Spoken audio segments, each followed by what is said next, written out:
Odd even. दोस्तों आपने ये टर्म ज़रूर सुना होगा, लेकिन इसको उर्दू में क्या कहते हैं आज जान लीजिए। ऑड इवन को उर्दू में क्या कहते हैं? देखिए, ऑड को कहते हैं ताक और इवन को कहते हैं जुफ्त। अब यहाँ थोड़ा सा और ध्यान दीजिए, मैंने बोला है ताक और जुफ्त। देखो, ताक नहीं बोला है, क कर दोगे इसको तो ये गलत हो जाएगा, ताक बन जाएगा। ताक मतलब ताकना, ताक झांक करना वगैरह, लेकिन ये ताक है, क क क क ताक। ताक का मतलब हुआ ऑड नंबर और जुफ्त का मतलब इवन नंबर।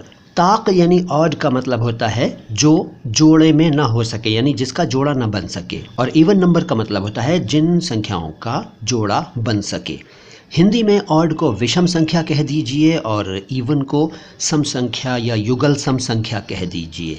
देखिए, जो बिना टूटे दो बराबर हिस्सों में न बंट सकें ऐसी संख्याओं को ऑड नंबर कहते हैं, यानी ताक। ठीक है, ऑड ताक।